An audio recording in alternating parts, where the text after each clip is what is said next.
Global today subscribe करें और bell icon दबाएं। खबर जो करे असर। आई रिक्वेस्ट मौलाना खालिद सैफुल्लाह रहमानी साहब जो इस प्रेस कॉन्फ्रेंस के कन्वीनर हैं वो अपना स्टेटमेंट दें, वो मीडिया पर्सन्स को संबोधित करें।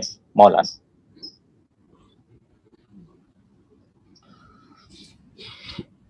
मैं सबसे पहले आप सभी हजरात का शुक्रिया अदा करता हूँ कि हम लोगों की दावत पर आप यहाँ तशरीफ आए और मजलूमों की आवाज़ बनने को गवारा किया।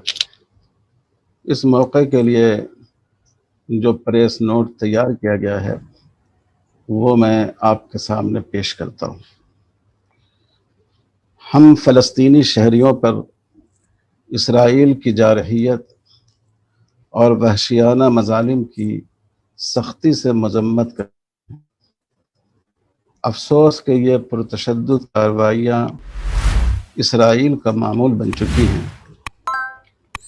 मस्जिद अक्सा और पूरे यरूशलेम के ताल्लुक से इसराइल की नीयत उसी दिन से ख़राब है जिस दिन से वह सरज़मीन फ़लस्तीन पर काबिज़ हुआ है। वह ग़र्ब उर्दून के वसी इलाक़े पर कब्ज़ा करके उसे इसराइल में ज़म करना चाहता है और मशरक़ी कुद्स यरूशलेम के तारीख़ी किरदार, जोग्राफिया और डेमोग्राफी को बदल कर उस पर मुकम्मल कब्ज़ा करने के लिए सरगर्म है। मौजूदा तसादुम और यरूशलेम में फ़लस्तीनियों के एहतजाज का सबब इसराइल की जारह तोसी पसंदाना कार्रवाई है। बदअमनी की चिंगारी उस वक्त भड़की जब इसराइली हुकूमत ने तमाम आलमी क़वानीन और मुआहदात की खिलाफ वर्जी करते हुए मस्जिद अक्सा के हमसाया कदीम फ़लस्तीनियों को उनके आबाई इलाक़ों शेख जर्राह वग़ैरह से बेदखल करने की मुहिम शुरू की। इसराइल एक के बाद एक फ़लस्तीनी इलाक़ों पर कब्ज़ा करके उनके घरों और ज़मीनों पर नाजायज़ तसल्लुत हासिल करके और फ़लस्तीनियों को बेघर करके यहाँ आबादकारों की नई कॉलोनियाँ बसा रहा है। फ़लस्तीनियों के ज़्यादातर एहतजाजात और उनके इंतफाज़ा का सबब मसला फ़लस्तीन का यही पहलू है। गज़ा पर उसके हमले, फ़लस्तीनियों पर उसके रोज़मर्रा मज़ालिम और मशरिक़ वस्ता में उसकी खुफिया और एलानिया सफारती सरगर्मियों का यही वाहिद मकसद है। मकामी सियासी मफादात के तहत इसराइल के सियासतदान और हुक्मरां अपनी जारहियत वक्तन फ़वक्तन तेज़ करते रहते हैं। इसराइल के इन गासिबाना अज़ाइम और उनकी बर्बरियत के ख़िलाफ़ फ़लस्तीनियों ने उस वक्त कार्रवाई की जब इसराइल ने यरूशलेम के कदीम फ़लस्तीनियों को वहाँ से जबरन निकालने और उन पर मज़ालिम का नया सिलसिला शुरू किया। मस्जिद अक्सा सारी दुनिया के मुसलमानों के लिए मुक़द्दस जगह है और उसके साथ उनके मजहबी जज्बात वाबिस्ता हैं। शहर कुद्स यरूशलेम दुनिया के 3 मज़ाहिब के लिए अहमियत का हामिल है, इसलिए इस मकाम की डेमोग्राफी और उसकी हैसियत को तब्दील करने का इसराइल को हक हासिल नहीं है। इसराइल की कार्रवाइयाँ सरीहन गैर कानूनी, तमाम आलमी मुआहदों के ख़िलाफ़ और सारे आलम इंसानियत के ख़िलाफ़ जंग के मुतरादिफ हैं।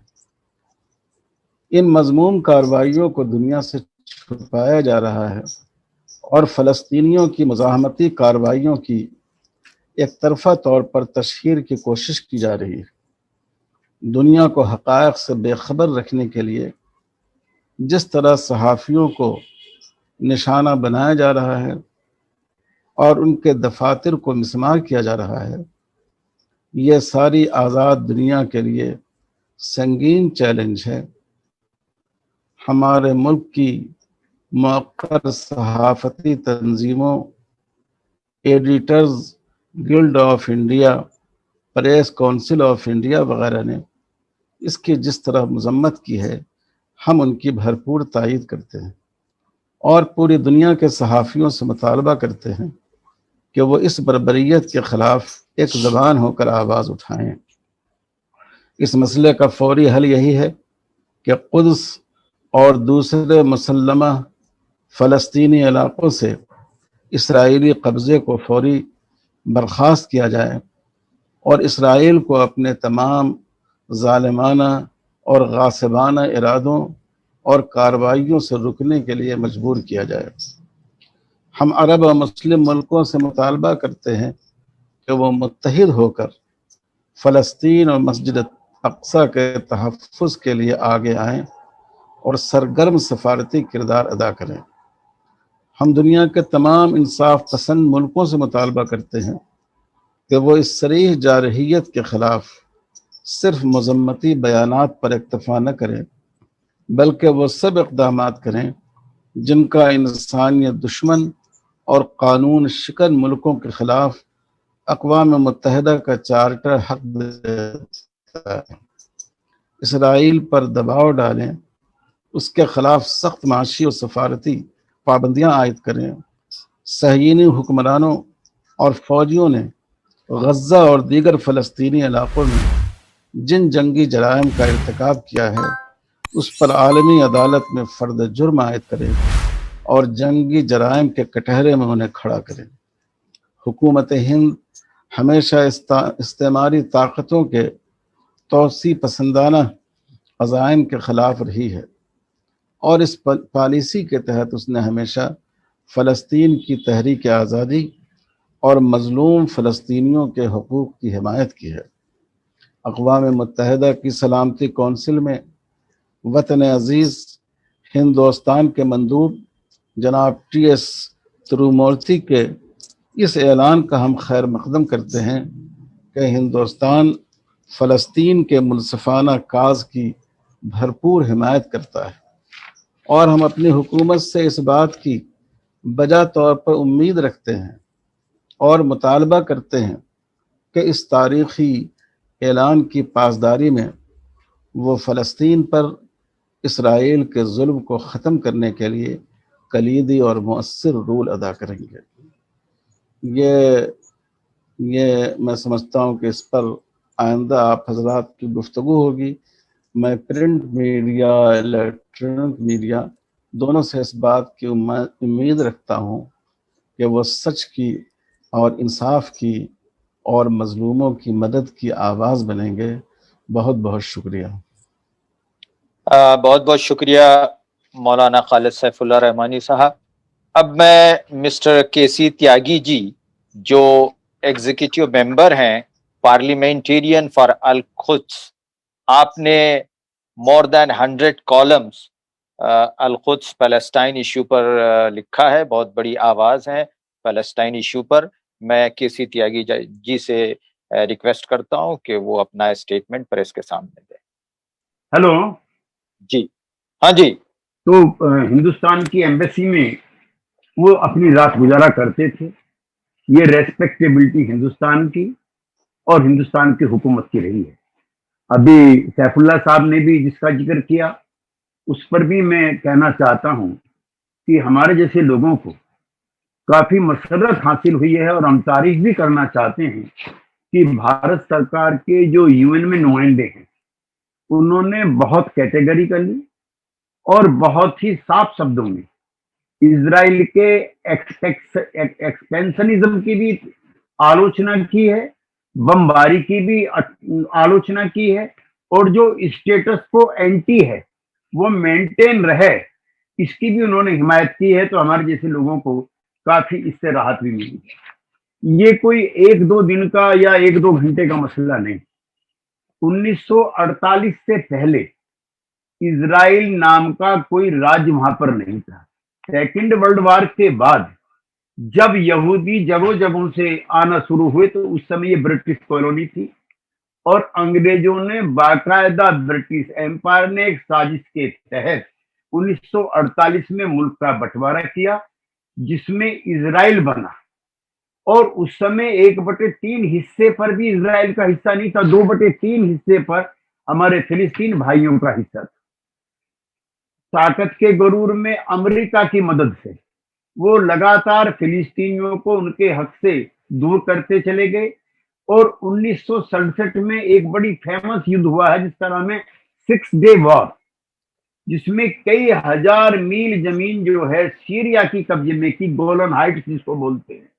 और पिछले चुनाव में ट्रंप से वायदा किया जो मौजूदा प्रधानमंत्री नेतन्याहू कि अगर आप जीतते हैं तो आपके नाम पे बस्ती बनाई जाएगी। और मैं आपकी जानकारी के लिए बताना चाहता हूं अब वहां पर ट्रंप कॉलोनी का निर्माण हो रहा है और यूएन ने, यूरोपियन यूनियन ने कहा है कि ये कब्जे अवैध हैं। 1967 में जहां जहां पर भी इजराइल ने कब्जा किया था, यूएन का रेजोल्यूशन है कि वो एरिया वापस जाने चाहिए। मैं पाकिस्तान हिंदुस्तान की लड़ाई का जिक्र करके अपनी बात को और मजबूत करना चाहता हूं। 1965 के युद्ध में जब कच्छ के रण के बड़े हिस्से पर हिंदुस्तान का कब्जा था तो लाल बहादुर शास्त्री, अयूब खान जाकर के ताशकंद में बैठ करके वो हिस्सा वापस पाकिस्तान को जाना चाहिए इस पर साइन किए थे। वो हिस्सा पाकिस्तान को गया। लिहाजा जो 67 में जमीन अवैध कब्जा हमारे फिलिस्तीन भाइयों की थी उस पर आज भी कायम है। और इतना ही नहीं, उन्होंने अब यहूदी राज बिल भी पास कर दिया है जिसमें जो अरबी रहते हैं उनको 2M नंबर का दर्जा मिलेगा।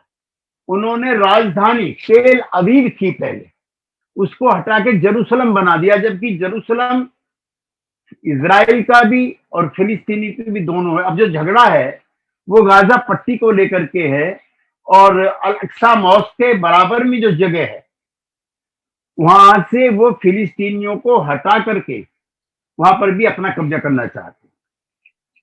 आमतौर पर ऐसा होता रहा कि रमजान के दौरान दोनों मुल्क इस तरह की घोषणा करते थे कि अब सीज फायर होगा। ये पहली मर्तबा हुआ है कि जब ऐसी बंदिशें लगा गई कि जुमे की नमाज वो नहीं करेंगे।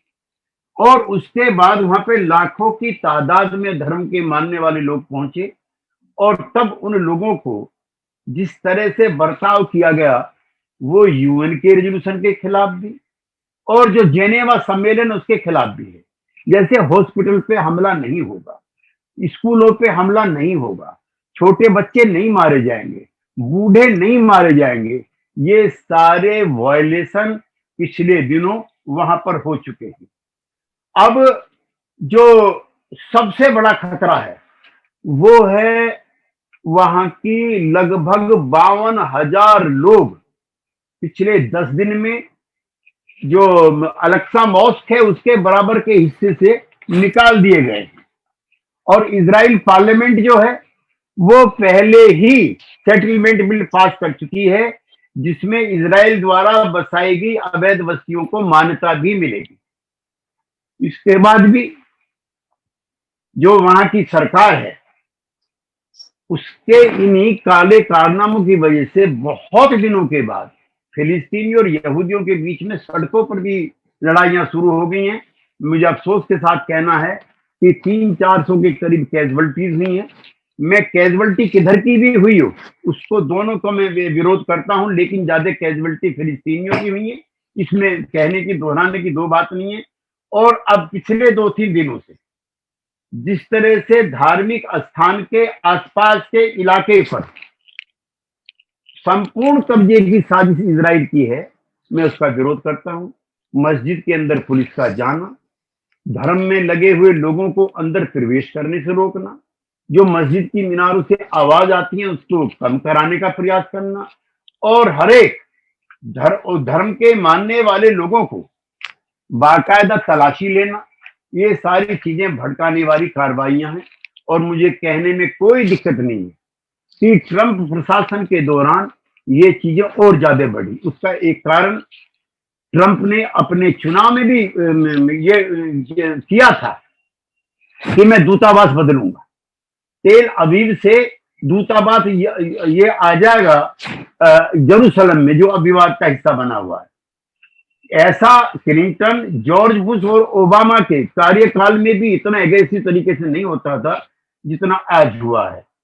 अब आज 78% फिलिस्तीनी भूभाग पर इजराइल का कब्जा है। यूएन प्रस्ताव पास कर चुका है, यूरोपियन यूनियन के मुल्क प्रस्ताव पास कर चुके हैं, कई मौकों पर यूएन के सर्वसम्मत प्रस्ताव हैं, लेकिन इजराइल अपनी जिद छोड़ने को तैयार नहीं है और वहां पर अतिवादियों की संख्या पार्लियामेंट में बढ़ती जा रही है। जो पार्टी है नेतन्याहू की, उसने 5वीं बार चुनाव लड़ा है 1.5-2 साल के अंदर और वो लगातार हार रहे हैं, उनको समर्थन नहीं मिल रहा है, इसलिए और एग्रेसिव होकर के, और ये हुकूमतों की आदत है, जब वो चुनाव जीतना होता है तो ऐसे कदम जानबूझ करके उठाते हैं। यही काम नेतन्याहू ने किया। उस पर भ्रष्टाचार के बाकायदा मुकदमे चल रहे हैं, सुप्रीम कोर्ट तक मामला है। जिस दिन नेतन्याहू हट जाएंगे उस दिन जेल में होंगे, ये उनको भी जानकारी है। लिहाजा और एग्रेसिव तरीके से वो इस जो इजराइलिज्म है, जो जियोनिज्म है और जो एंटी फिलिस्तीन स्टैंड है, उसको और एग्रेसिव तरीके से वहां लॉन्च करना चाहते हैं। मुझे अफसोस है कि अरब वर्ल्ड से जिस तरह की मजबूत आवाजें उठनी चाहिए थी, उसमें कमी है। कई मुल्कों ने तो इजराइल के साथ अपने बेहतरीन रिश्ते बनाए हैं, जिसमें यूएई भी शामिल है और भी कई मुल्क शामिल है। तो मैं उनसे भी कहना चाहता हूं और मैं ये भी मानता हूं, ये खाली फिलिस्तीनियों का या मुस्लिम्स का सवाल नहीं।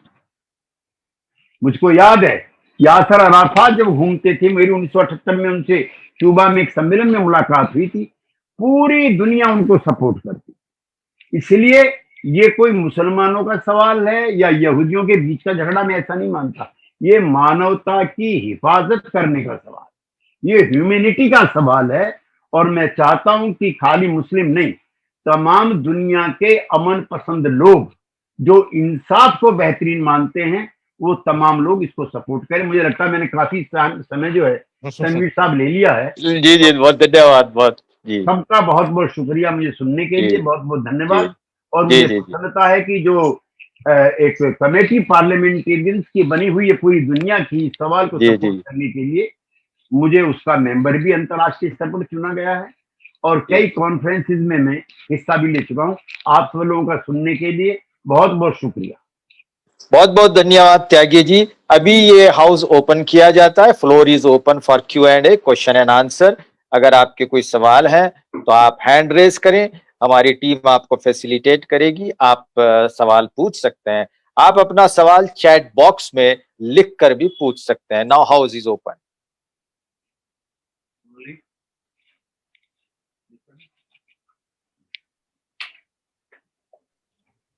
अस्सलाम वालेकुम। जी, मेरा क्वेश्चन ओवरऑल सबसे है कि आज तक हम एक उम्मत क्यों नहीं बनी, मतलब एक प्लेटफॉर्म पे हम क्यों नहीं जमा हो सके, और या पूरी इंसानियत का जब भी कोई मसला हो, चाहे मुसलमानों का हो, हिंदुओं का हो, किसी का भी हो, उस पे हम क्यों जमा नहीं हो पाए। आप सवाल करने से पहले जरा अपना नाम और अपने पब्लिकेशन या मीडिया आउटलेट का भी नाम बता दें। जी, मेरा नाम इखलास है, तो मैं स्टूडेंट हूँ, I am student of BTech. Okay okay okay, ठीक है। मीडिया पर्सन सवाल करें तो ज्यादा बेहतर है, आपका जवाब हम बाद में भी दे देंगे। ओके, कोई media person?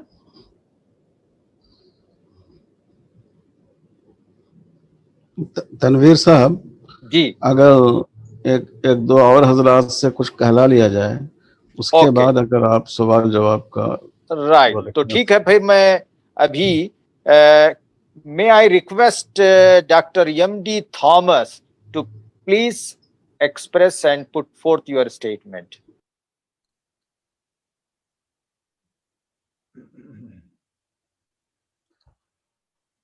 Am Dr. I M.D. heard? Thomas is founder director of Institute of Harmony and Peace, New Delhi.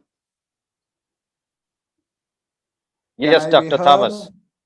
Yeah, Yes, can I be please. heard? Yes, doctor. Please go Yeah. ahead. Yeah. I wish to speak a few words from a general perspective. Yes, sir. It is highly unfortunate that between Israel and Hamas and Palestine, a war is being fought in a very hostile manner. As a result, hundreds of people lost their lives and thousands of people got injured and hundreds of families almost devastated and millions of costing establishments also all destroyed. In the process, a person of Indian origin, a lady from Kerala, also became a martyr in Israel. I wish to condemn this war between these two factions. It's all the more unacceptable that because of the corona pandemic, the human world is suffering, lost lakhs of lives, and millions of people are suffering from it. At this juncture, this war is all the more unacceptable. I realize and I admit there are concerns from either side, from a Hamas Palestine side and also the Israel side. The Hamas Palestine side, they want to have a custody of the third most important masjid in the world. From Israel side, they want to have a total control over the only land in the world. Whatever be, I see this as a failure of religion which either of them claim to have. A failure of shalom and a failure of salam. A collapse of ethical values, and that is, I think, it violates the spirit of belief in the same God.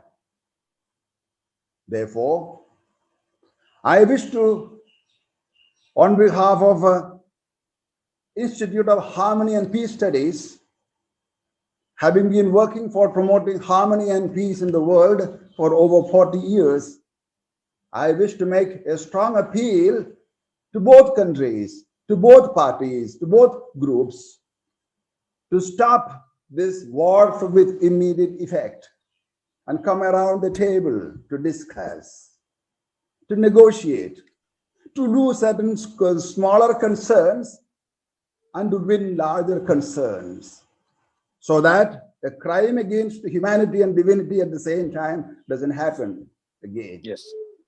So that good sense is maintained, Very and thus salam, shalom, and peace is established. And in view of the area in concern, the people in concern on either side, at the same time, the Yes. larger humanity. Yes. I wish that good sense prevail in this entire context. Thank you. Thank you so much, Dr. M.D. Thomas. मैं अब मौलाना मोहतरम महमूद मदनी साहब, general secretary Jamiat उलमाए हिंद से गुजारिश करता हूं कि वो अपना स्टेटमेंट पेश करें।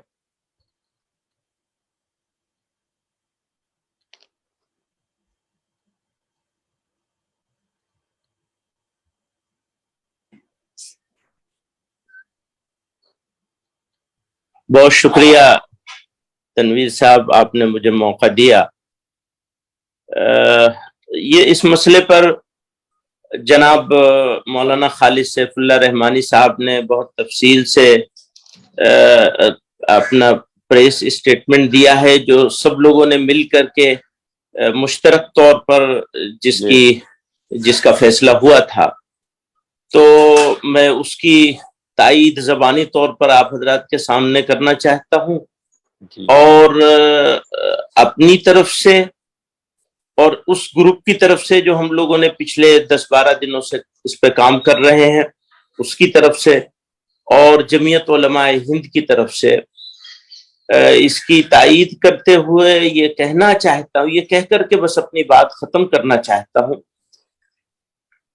जैसा कि केसी त्यागी साहब ने भी कहा कि ये मसला मुसलमान और यहूदियों का नहीं है, बल्कि ये मसला इंसानियत का है, इंसाफ का है।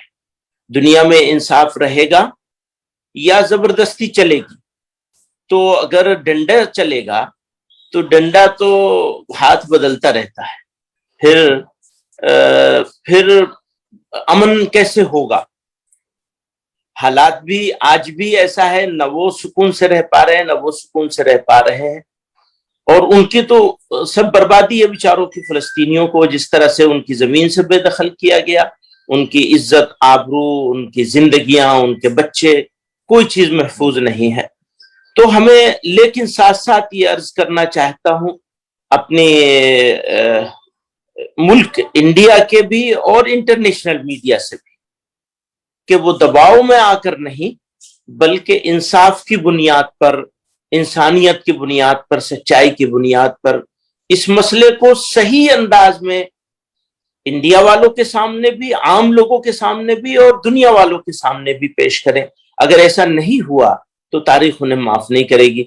और हम अपने लिए भी कहना चाहते हैं कि हमें सबको मिलजुल करके एक साथ इकट्ठे होकर, लाइक माइंडेड, जैसे आज की इस प्रेस कॉन्फ्रेंस में बहुत सारे मुख्तलिफ मज़ाहिब के लोग जमा होकर इसको एड्रेस कर रहे हैं, इसको और वसी करना चाहिए और हम सब लोगों को मिलकर आगे बढ़ना चाहिए और कोशिश करनी चाहिए कि वहां अमन कायम हो।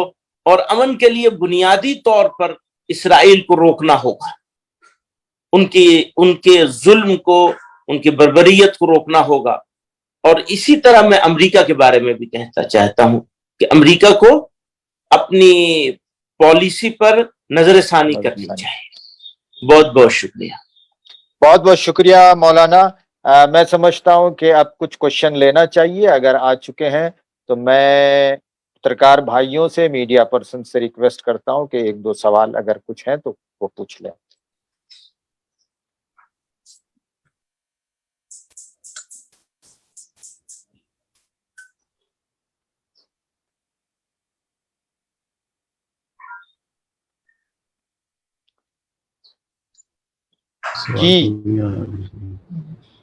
सवाल आ रहा है?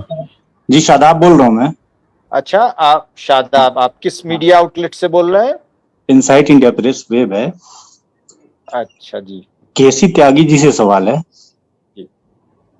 हेलो जी, फरमाइए, सुन रहे हैं।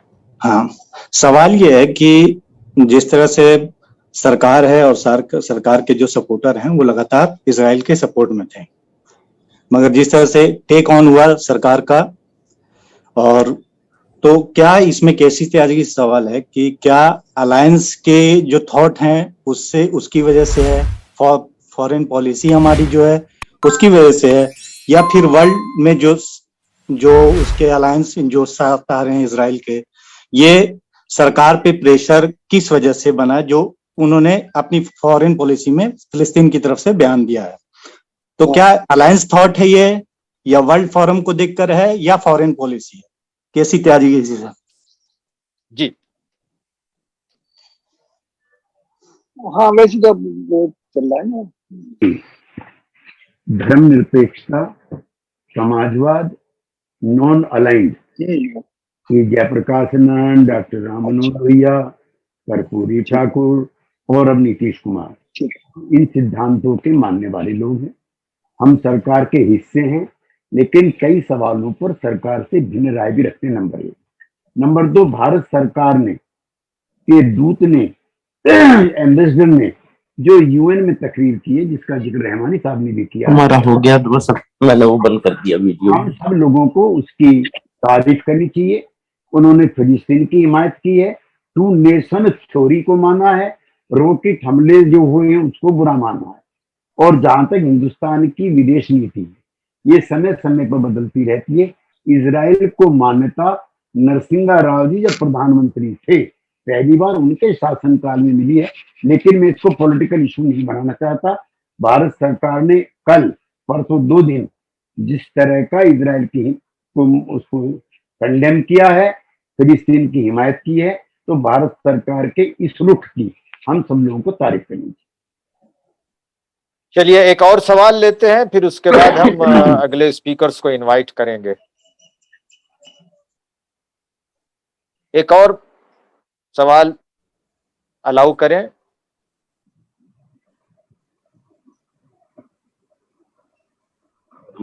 जनाब तनवीर साहब, कुछ पार्टिसिपेंट्स ने हैंड रेस रखे क्वेश्चन के लिए, तो हमारी टीम अलाउ करे ताकि सहूलत हो। जी वो लोग I'm Arshad Aziz, from Kashmir. I'm a research scholar plus I write to some newspapers. So मेरा क्वेश्चन यही है कि जिस तरीके से हालात आजकल हो रही है, मेरा ये क्वेश्चन है, जैसे हम यूएनओ की बातें कर रहे हैं कि यूएनओ से हम दरवाजा खटखटाएंगे, लेकिन कल ही जो डेवलपमेंट हो गई कि अमेरिका ने वहां से तो पूरा ब्लॉक कर दिया ये चीजें।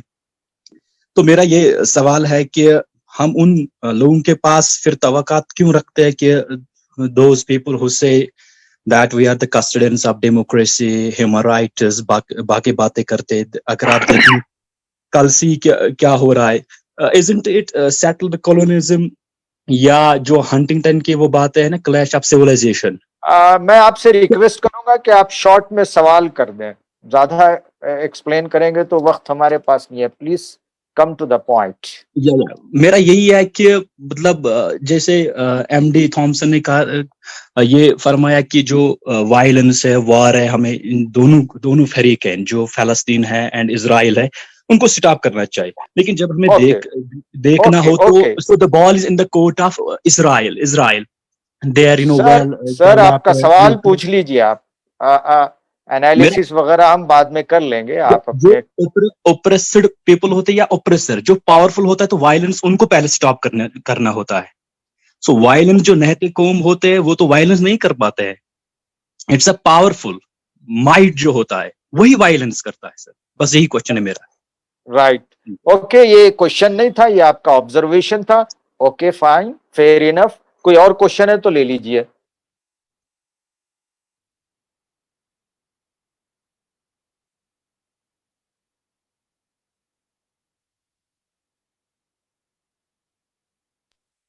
हेलो जी बोलिए, फरमाइए। हाँ सर, मेरा नाम धैर्य महेश्वरी है। मैं स्पुतनिक इंटरनेशनल न्यूज एजेंसी से बोल रहा हूँ।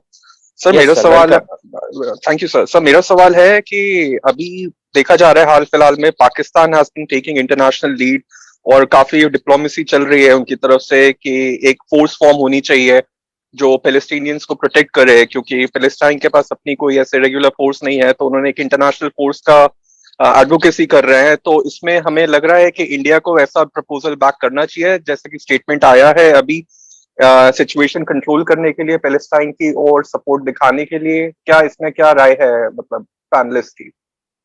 जी thank you sir. Thank you sir. जी मौलाना कौन देंगे इसका जवाब?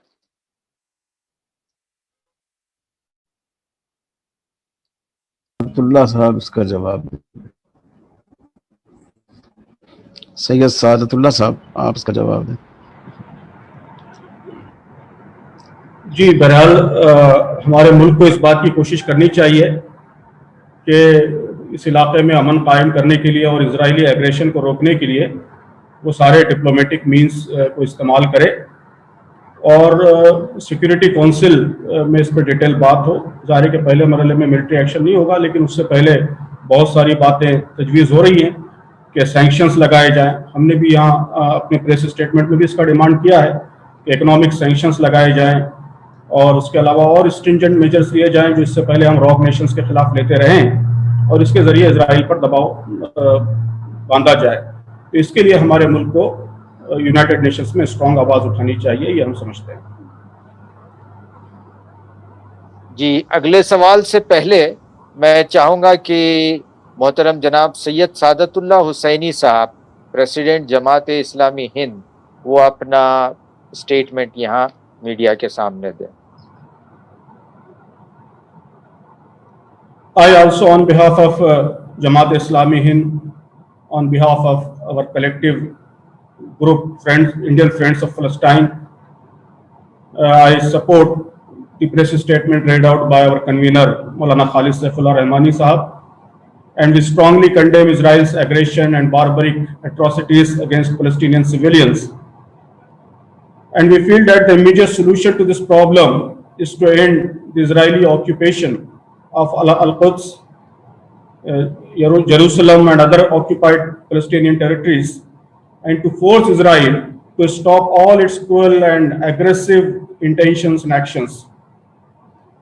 We call on all justice-loving countries of the world not to merely condemn this blatant aggression and not to try to balance between aggressors and aggressions and those who are receiving the aggression between Palestine and Israel, but should openly and overtly come out against the aggressors and take all the steps that United Nations Charter entitles them for seeking appropriate action against hostile and lawless countries.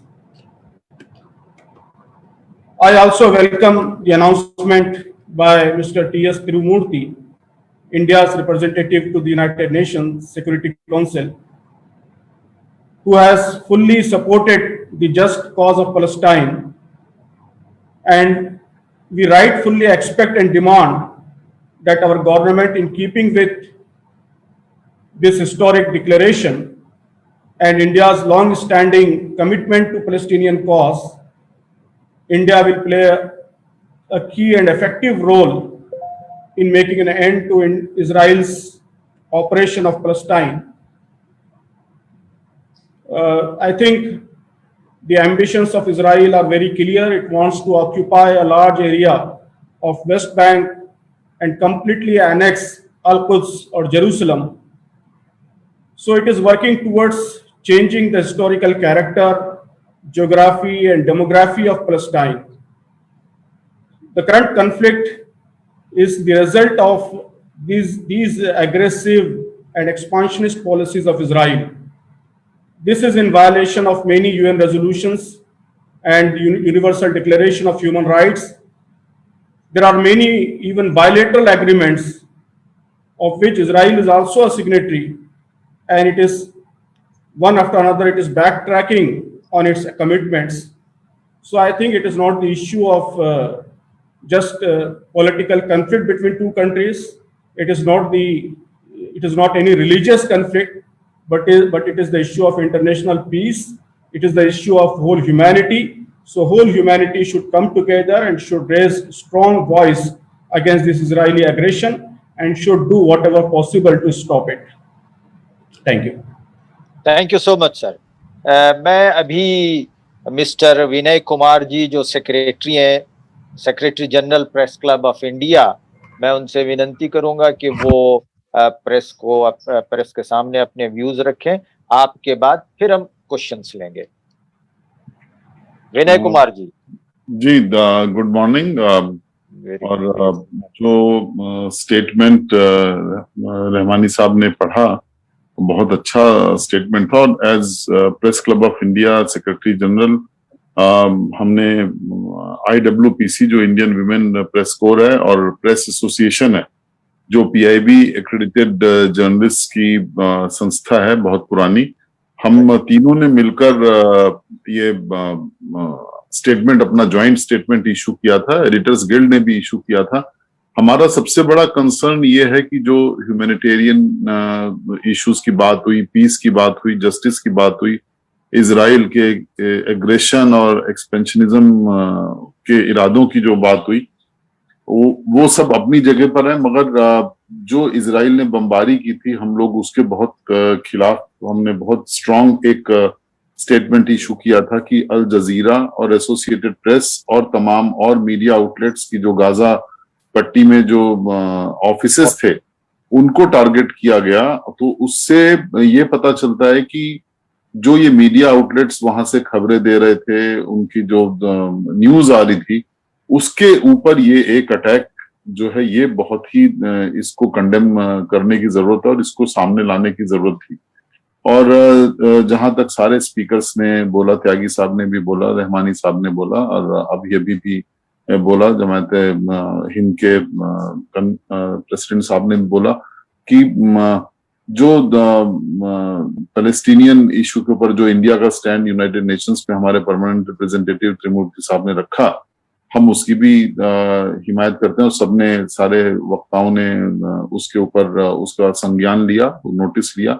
तो हमारी तो एक major demand ये है कि जो media outlets ऐसे conflict ridden areas में वायलेंस को झेलते हुए जो काम करते हैं, सच को सामने लाने का, तो एक ये भी एक अटेम्प्ट है कि सच सामने ना आए। तो हम लोग तो ये चाहेंगे कि मीडिया आउटलेट्स को काम करने दिया जाए जो इतनी विषम परिस्थितियों में, इतने टफ सर्कमस्टेंसेस में सच को सामने, दुनिया के सामने लाने का काम कर रहे हैं। और अल जजीरा और एसोसिएटेड प्रेस के ऊपर जब अटैक हुआ तब अमेरिका की आवाज थोड़ी सी खुली, तो इसके ऊपर भी अमेरिका की तरफ से भी इसकी मजम्मत की गई, मगर हम समझते हैं कि इसके ऊपर और स्ट्रॉन्ग कंडेमनेशन और एक्शन की जरूरत है। और इजराइल देखे कि जिस तरह से उसने वर्ल्ड ओपिनियंस की परवाह ना करते हुए ये कहा कि जैसे पैंडेमिक के समय जब पूरी दुनिया सफर कर रही है, तमाम देश लड़ रहे हैं इस पैंडेमिक से, उसका सोल्यूशन ढूंढने की बात चल रही है, तो ऐसे मौके पर, ईद के मौके पर ये इस तरह के अटैक्स हुए और उसके बाद मीडिया आउटलेट्स को निशाना बनाना, मैं समझता हूँ वो बहुत निंदनीय है और हम उसकी कड़ी निंदा करते हैं। और आगे आने वाले दिनों में हम उम्मीद करेंगे कि वर्ल्ड ओपिनियन, ग्लोबल ओपिनियन बने कि इस तरह की लड़ाई को समाप्त किया जाए। और जो भारत ने कहा यूनाइटेड नेशंस में कि एक पीस और जस्टिस मिले फलस्तीनियों को, उसकी हम हिमायत करते हैं। Thank you.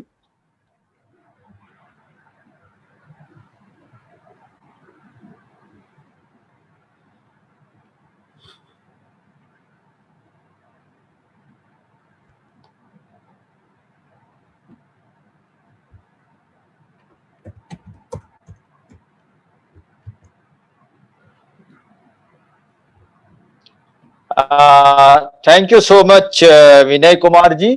अब हम क्वेश्चंस लेंगे, अगर कोई क्वेश्चन है तो प्लीज फैसिलिटेट। बहुत सारे हाथ रेज हुए हैं, हैंड रेज किए हैं हमारे दोस्तों ने। Hello, hi. My name is Khalilur Rahman from Times of India. Yes, please welcome. Yeah, actually, most of the time we have observed that Muslim organizations, especially Muslim organizations, they condemn any attack. Actually, everybody condemn any attack on Palestine. But there are several countries, especially Muslim countries, which are establishing ties with Israel. We have seen in last few months, like some Israeli diplomats, they visited UAE. So why Muslim organizations hesitate to condemn the Arab nations action? So this is your question. Yes. Why don't we call a boycott for the UAE and Arab nations which are establishing ties with Israel? Okay. Thank you so much, brother. I would like to clarify one thing. This is not a Muslim platform and this is not a Muslim organization. This is Indian Friends for Palestine. So this is mixture of all people and representatives from all the faiths. Okay? तो मैं ये आपको clarify करना चाह रहा था. Now the answer will be given by convener मौलाना. मौलाना खलीलुर रहमान सज्जाद नोमानी साहब नहीं, वो जुड़े नहीं है, उन्होंने अपनी जवाब इंशाल्लाह मैं मौजूद हूँ, हाजिर। वो अच्छा माशाल्लाह मौजूद है मौलाना, मुझे अंदाजा नहीं था इसका। जी मौलाना। रणवीर साहब देख ही नहीं रहे हैं मुझको, क्या करूँ? जी। जी, माफ करना मौलाना, एक्सट्रीमली सॉरी। देखिए, ये मसला बिल्कुल उसूली है। इन प्रिंसिपल जो लोग भी इजरायली गवर्नमेंट की पॉलिसीज को सपोर्ट कर रहे हैं, उनसे अपने दोस्ताना ताल्लुकात बढ़ा रहे हैं, ये फोरम उन सब को कंडेम करता है और उन सब से अपील करता है कि वो लार्जर कंसर्न्स को सामने रखें और अपनी अपनी सत्ता को बचाने या कुछ और दूसरे बहुत छोटे फायदों के लिए इतना बड़ा सौदा उसूलों का मत करें। और इस बात को याद रखें कि कोई ताकत है जो देखती रहती है और तब्दीली लाती है। बस हम इस फोरम की तरफ से, पूरी दुनिया के इंसाफ पसंदों की तरफ से, इन अरब और सो कॉल्ड मुस्लिम हुकूमतों से ये अपील करते हैं कि वो अपनी पॉलिसीज पर नजरसानी करें, उसको रिवाइज करें। That's all. Thank you so much. कोई और क्वेश्चन है? Preferably from journalist.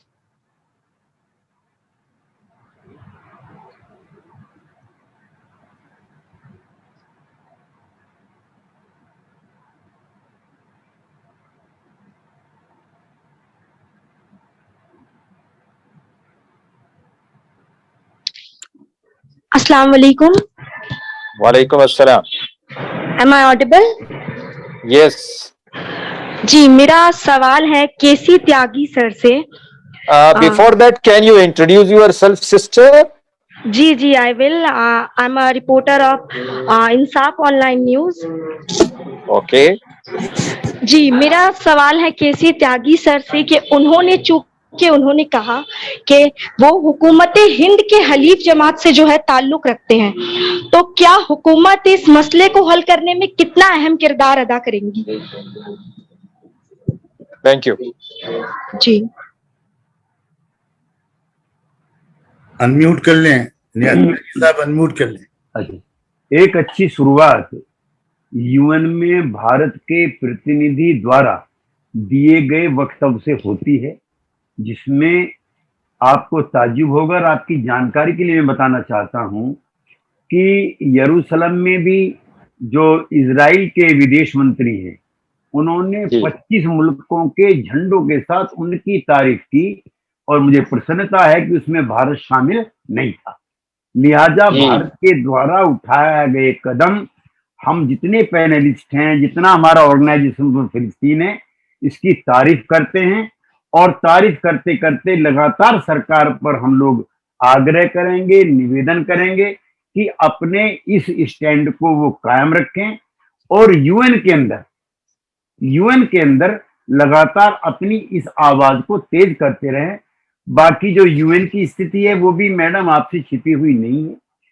कम से कम आधा दर्जन प्रस्ताव हैं यूएन के पास किए हुए, ह्यूमन राइट कमीशन के पास किए हुए, रेड क्रॉस सोसाइटी के पास किए हुए, जिनको अमेरिका नहीं मानता है। लेकिन इस सब समाज में वहां पर लगातार अपनी बात कहने के अलावा फिलहाल कोई रास्ता भी नहीं।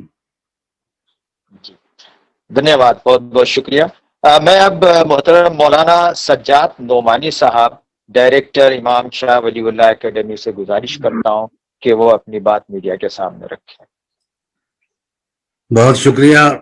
जितनी बातें अब तक कही गई हैं हमारे इस ग्रुप के कन्वीनर, प्रेस कॉन्फ्रेंस के कन्वीनर मौलाना रहमानी साहब की तरफ से, डॉक्टर थॉमस साहब की तरफ से, सादतुल्लाह हुसैनी साहब अमीर जमात इस्लामी हिंद की तरफ से, और हमारे केसी त्यागी साहब की तरफ से, मैं उन सब की पुरजोर तायीद करता हूं, उनको सपोर्ट करता हूं।